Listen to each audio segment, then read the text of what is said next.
Sir sir ये वामपंथी उग्रवादी का समस्या 10-15 साल में 3-4 प्रांतों में हो रहा है।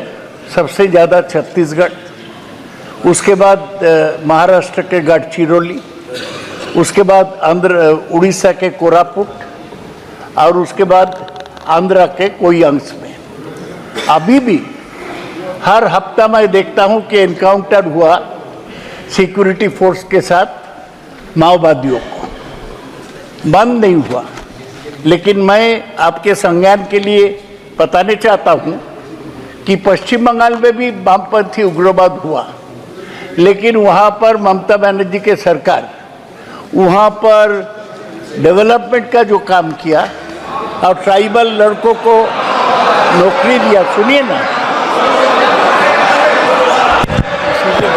उसके बाद सवाल क्या आपका? सर सवाल यही है कि वह केवल एक किशन जी को मानने पड़ा और अभी पश्चिम बंगाल में वामपंथी उग्रवाद बंद हो गया।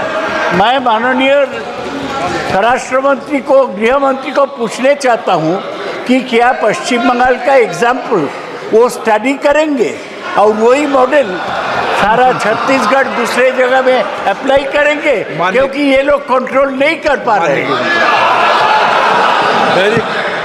मान्यवर, कोई भी राज्य अच्छा करे उसके उदाहरण को पूरे देश में लागू करने में नरेंद्र मोदी सरकार को कोई तकलीफ नहीं है, परंतु मैं मानता हूं कि देश का कोई राज्य नहीं चाहेगा कि पश्चिम बंगाल का मॉडल वहां अपनाया जाए।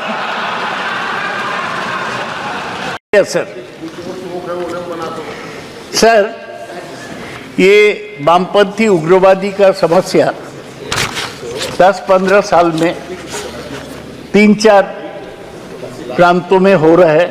सबसे ज़्यादा छत्तीसगढ़, उसके बाद महाराष्ट्र के गढ़चिरौली, उसके बाद उड़ीसा के कोरापुट और उसके बाद आंध्रा के कोई अंश में। अभी भी हर हफ्ता मैं देखता हूं कि एनकाउंटर हुआ सिक्योरिटी फोर्स के साथ माओवादियों को, बंद नहीं हुआ। लेकिन मैं आपके संज्ञान के लिए बताना चाहता हूं कि पश्चिम बंगाल में भी वामपंथी उग्रवाद हुआ, लेकिन वहां पर ममता बनर्जी के सरकार वहां पर डेवलपमेंट का जो काम किया और ट्राइबल लड़कों को नौकरी दिया। सुनिए ना, उसके बाद सवाल क्या आपका? सर सवाल यही है कि वह केवल एक किशन जी को मानने पड़ा और अभी पश्चिम बंगाल में वामपंथी उग्रवाद बंद हो गया। मैं माननीय स्वराष्ट्र मंत्री को, गृह मंत्री को पूछने चाहता हूं कि क्या पश्चिम बंगाल का एग्जाम्पल वो स्टडी करेंगे और वही मॉडल सारा छत्तीसगढ़ दूसरे जगह में अप्लाई करेंगे, क्योंकि ये लोग कंट्रोल नहीं कर पा रहे हैं। मान्यवर, कोई भी राज्य अच्छा करे उसके उदाहरण को पूरे देश में लागू करने में नरेंद्र मोदी सरकार को कोई तकलीफ नहीं है, परंतु मैं मानता हूं कि देश का कोई राज्य नहीं चाहेगा कि पश्चिम बंगाल का मॉडल वहां अपनाया जाए।